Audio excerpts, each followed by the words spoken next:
So let's talk about Emily Ratatouille. Yes. We love Emily Ratatouille here, do we not? No? I don't love her. I'm sorry. Well, Emily Ratatouille, she posed topless for Marc Jacobs.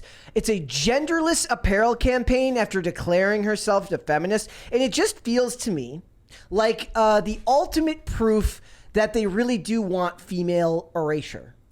Yeah, it feels like the ultimate repudiation of what was originally supposed to be called a women's liberation movement. Yeah, like they're literally saying that to be like... It's kind of admitting where we were from square one, because feminism has always been about kind of making women more man-like, but not quite men, and making men more woman-like, but not quite women, and then everybody just ends up being a gender ambiguous blob that can buy products. An amorphous blob where you're like where every product is technically marketed for you. Therefore, their ability to market outward is for everyone. So she was on this advertising campaign for Marc Jacobs, and here's what the label said. The collection plays on core values and aesthetics central to the brand, exploring genderless expression and celebrating individuality through effortlessly cool streetwear pieces emblazoned with the familiar chain-patterned Marc Jacobs lettering. It's effortlessly cool streetwear pieces for people who are just like Barbie dolls down there, just totally smooth. There's just nothing there. Yeah. No secondary sex characteristics, no defining features. Everyone is on HRT. Are you a Barbie doll or a Ken doll? And we're all kind of like obese, so our endocrine systems are getting disrupted, and we all just kind of look like blobs. Blech. And we love wearing blazers and chain necklaces. Sorry. This is just funny because Emrata clearly relies on having a hyper feminine presentation. Very feminine. And a presentation that you can obviously see is still appealing to the male gaze. Yes. Whatever she would call it. Which she believes is oppressive. But yet it gives her all of her power. Yeah. And this has been twisted all sorts of ways as a cope. Like, I'm still getting comments about OnlyFans on my Instagram saying, you know, actually, Mary, you just don't understand that when women make OnlyFans, it's to exploit men because men are willing to pay them. And that's exploitative.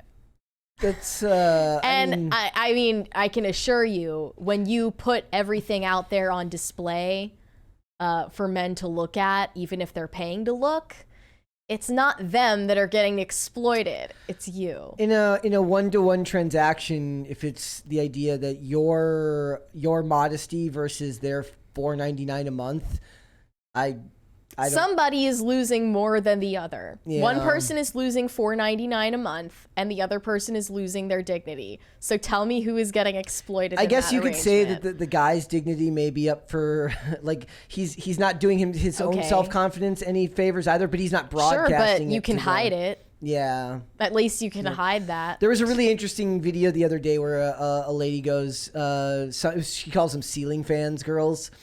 And she talks about how they don't need no man, and then says, "Well, what about this guy?" And she points out like the man who created the platform, and the who takes a cut of everything you make. And for most female creators on ceiling fans, says like, "Look, you wouldn't be here if men weren't buying your products. So technically, you do need a man. You just exactly. You just need multiples of them rather than one." I think Emrata is just one of these people who is conventionally hot and thinks that you need to compensate because people see you as a smart hot girl and not a hot smart girl. That kind of comes back to how they've now changed the words around where like person of color, it recognizes the humanity first. That's what their logic is for using that term. So she's like, I'm not a hot smart girl. I'm a smart hot girl. Okay. The smart comes first. Well, no, if you're a smart, hot girl, it's because your hotness is the primary characteristic. You just happen to be smart. It's not something people immediately think about you. But if you're a hot, smart girl, people immediately notice that you're smart, and then they're like, added bonus, she's hot. So you're really actually smarter than the smart, hot girl, if that makes any sense. My brain just broke a Emrata little bit. is just someone who happens to be verbally competent enough to have a podcast where she's like influencing her female audience, has female guests that are willing to sit there with her for an hour a week complaining about men constantly, talking about how dating is so liberating, but also they hate men, they hate their guts. It's got to be a very hard life to live, to both like hate somebody but need them. Exactly, and that's the constant, like the chaos that's going on inside of the modern female psyche. Do you think that's new? But Emrata is just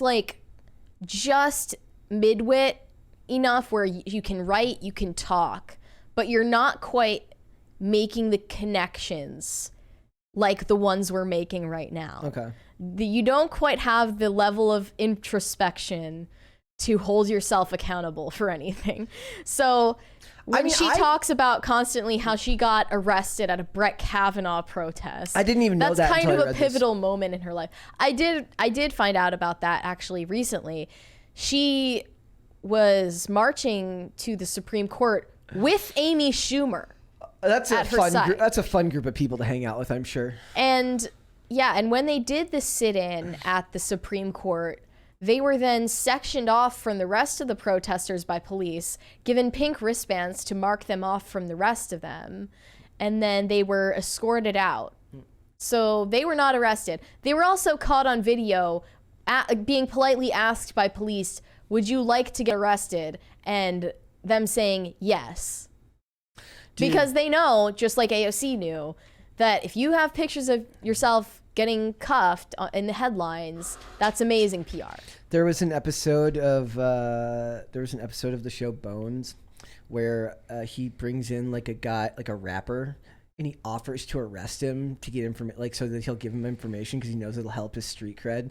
They're literally that rapper. The guy, he's like, how about this? Yeah. You give me this information, and I'll throw in an attempted assault charge as well. And the guy goes, sweet.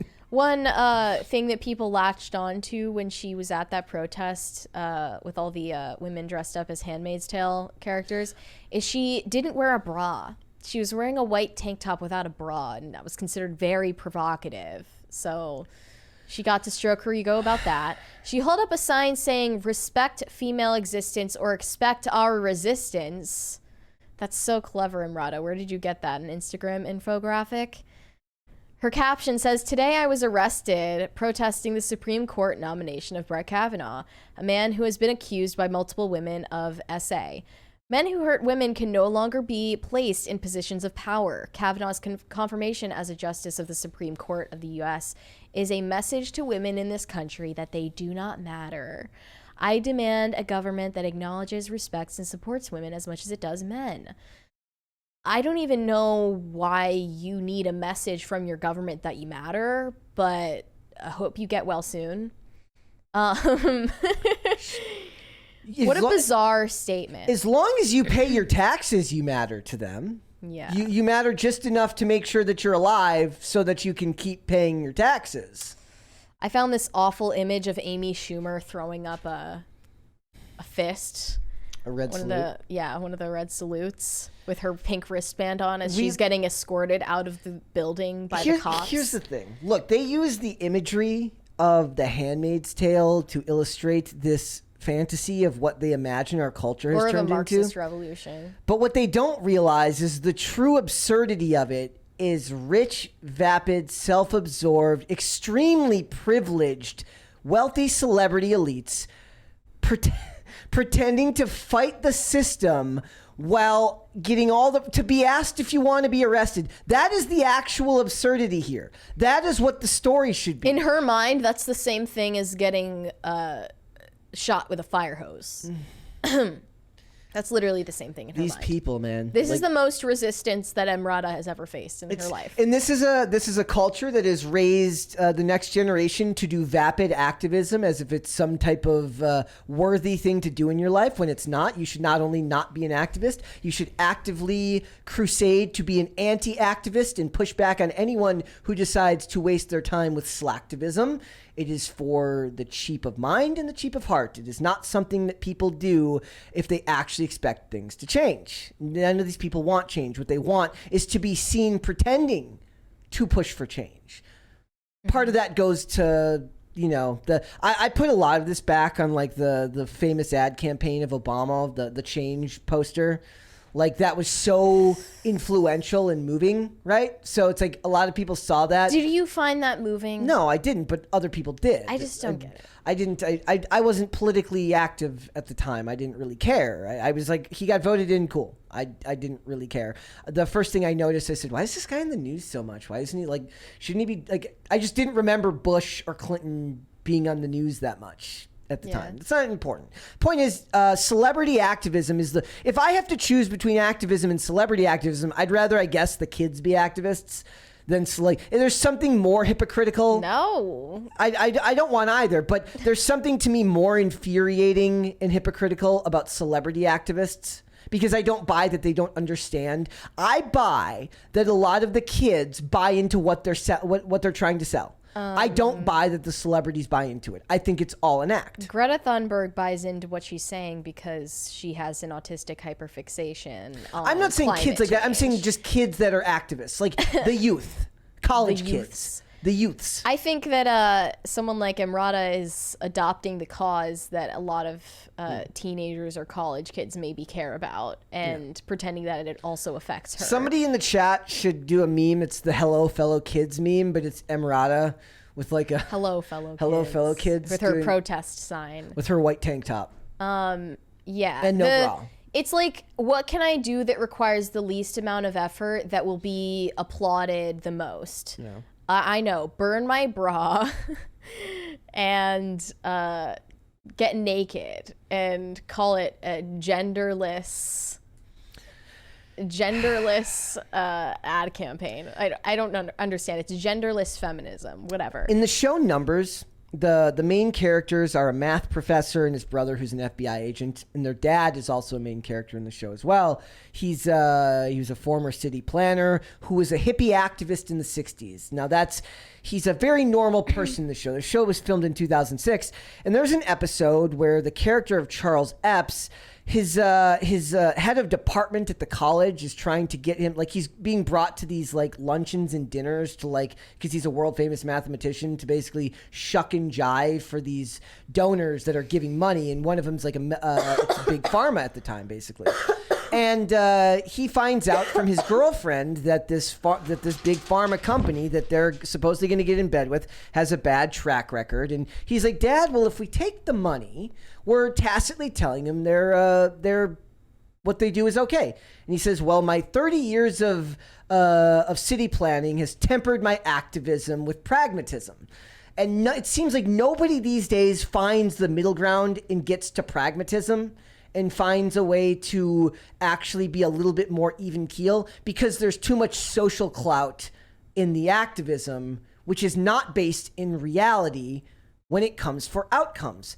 And these celebrities don't care anyways, because they're firewalled off from all of this anyways. It's not like any of the things they campaign for affect them. You can tell how grandiose they think what they're doing is by the way that they talk about it. This tweet from Amy Schumer following that protest said, people are trolling Emrata for not wearing a bra while she got arrested. Well, for starters, I wasn't wearing a bra either. Thanks for the information. Didn't want to know that. Amy Schumer said that? Yeah. I really didn't need In to know the that. what to wear when being detained for 4 hours. What the frick is going on in our life? Like, that is not a conversation you have. This is not a freaking thing where it's like 10 things to get arrested at a protest in. F you, scumbag. What she was saying is, in the what to wear when being detained for 4 hours on an 87-degree day after a 2-hour march handbook, bras aren't recommended. Emily sacrificed herself fighting to protect women's rights. Sacrificed herself to choose what to do with their own bodies. How about we show her the same courtesy and direct some of that toxic energy to people who deserve it? She sacrificed herself. That is something you should only say about somebody that got shot. Not someone who got criticized on the internet for having protruding nipples. That is one of the most disgusting things I've ever heard. And the I don't know if dystopian is the word for this, but we live in this absolute clown show of a world. If I could take that laptop and throw it out a window just for having those words on the screen, I would, but that's your laptop, so I can't do that. But it's the company laptop. I can't do that. It's a good thing I've kind of cut out the energy drinks because I'd be spazzing right now. That's okay. Like, it's just such she sacrificed herself fighting to protect women's rights. I need something to kill their own children. I need something to throw here. I've got nothing to throw. Take this pen. Like, look. Can we move on? We have not evolved as a society at all. That is all we needed to cover. Thanks for watching. Listen to full episodes of Pop Culture Crisis on Spotify. Keep up with us on social media and make sure you subscribe and ring that bell so you never miss the show. Bye, guys.